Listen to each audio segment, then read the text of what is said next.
Big Herc916.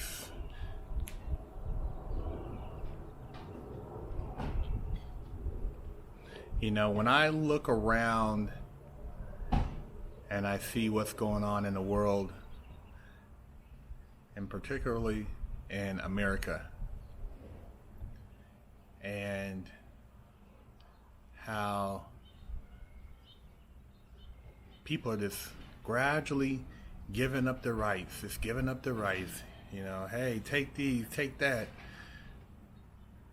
They're trading them off for, you think, a pacifier in your mouth, a nipple in your mouth. These protections, these rights were put into place for a reason. They were put into place because individuals knew what would happen when certain entities had too much power.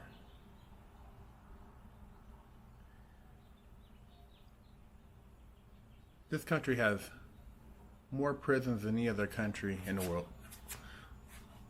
More people locked up than any other place in the world. They send more money to foreign countries than any other place in the world.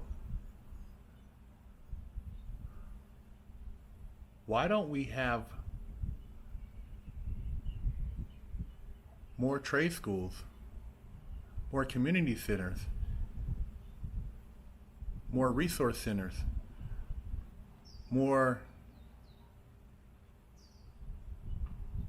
avenues and buildings for the mental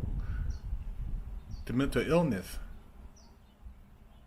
mental health people, for the homeless people?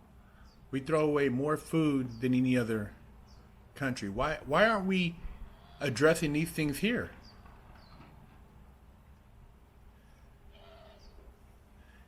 You mean to tell me that these people who are, these politicians, these people running the country, running these communities, getting elected in office, you mean to tell me that it wouldn't be more profitable long-term for America as a country to invest in its people,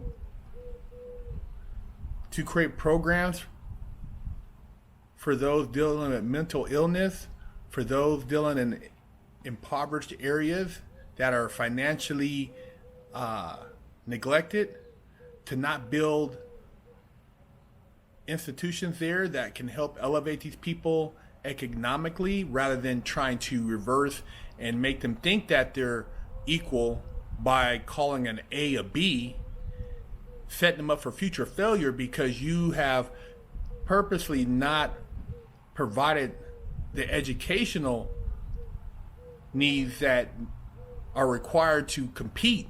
See, when you get into the real world, you're competing.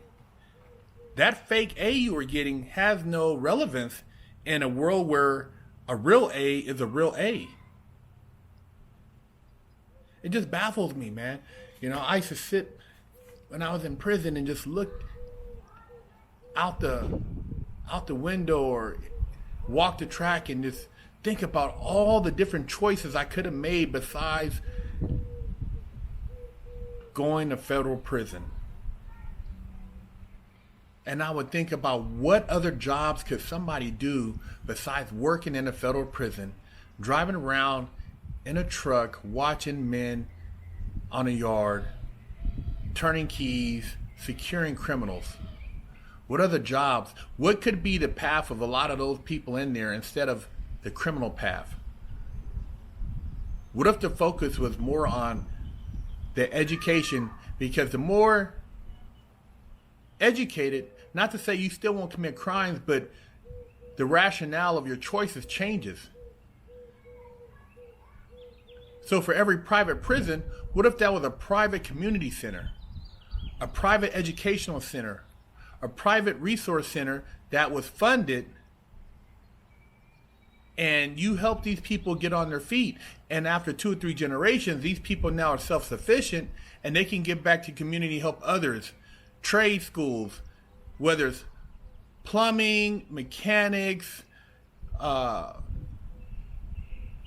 HVAC, construction, welding, whatever the case may be. But what if you help those people so that they could do something besides get high all day, and you give them an option?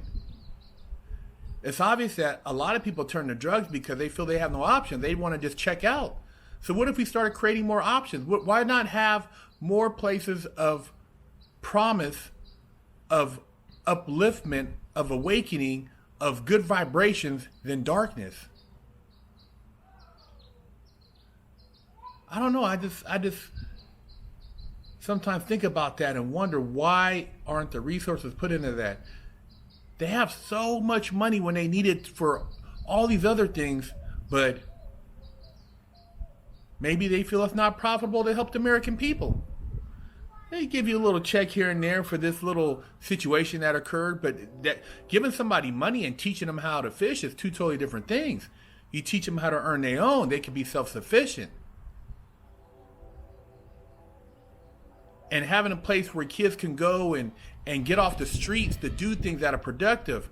You know, you can have challenges like, model challenges, different art challenges, different engineering challenges. You can have all these different challenges that make kids feel like they have self-worth. The only reason you do stupid stuff to a point where you don't have self-worth, you feel like life doesn't matter. If I live or die, it doesn't matter. No self-worth. Why not give these kids self-worth? Give these kids some value so they feel like they have more to live for besides catching a body, being a thug, going to prison.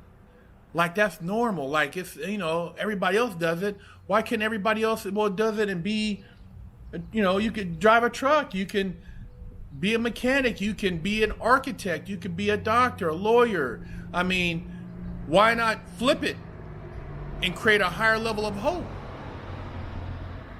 Do you guys sit around and think about the same thing? I just think, and that blows me away. Like I said, every day in prison, I used to meditate and pray that when I got out, that I could apply all the spiritual teachings and reflections and things I practice in there on the street so that I can help people, man. And that's been my only goal, is to help people, to make better choices. And I say there's a bigger purpose because I know I did a lot of things that a lot of you guys judge me for, people don't approve of. They say things, but a lot of these people do the same things behind closed doors, so they don't even want to talk about it. But anyways, I'm still living, and my other co-defendants are both dead, man. So I have something bigger to provide in this universe. I have something that I'm supposed to share, and that's why I continue to share. But ask yourself, why do we have more prisons than community centers and trade schools? Why aren't we helping these people in the community? Why don't we have places for people with this mental health? Why aren't we trying to get them right? Why aren't we at least providing some type of, we can have, these co-ops where maybe people could learn how to garden and farm and do different things that are beyond just getting high all day. I know some people, you can't help everybody, but there's a lot of people, they would for sure take the help. Ask yourself that. If you're somebody, and it doesn't matter if you're black, white, Mexican, Asian, Caucasian, Native American, it doesn't matter. I'm talking about if you're here in this country and you see this, tent city in Phoenix, you got them in Skid Row and LA, you got it in Portland, you got it in Seattle, you got all these places of people just living on the street. What happened, man? Not all those people were born as babies to want to go homeless and do drugs their whole life. What happened? Where was the breakdown in society for somebody to go to that, and then eventually, some of the people even go to prison? What was the breakdown to make somebody want to just go and shoot up something and not care about life? Let's talk about that. Big Herc916. Don't forget to stop by the Big Herc916 store and pick up a sticker for your car, or a patch, or a sticker for your laptop, or maybe a beanie, or read one of the many books that Big Herc916 has authored. You know how we do it. Hello, I'm Big Herc916. Contact me for life coaching and motivational speaking.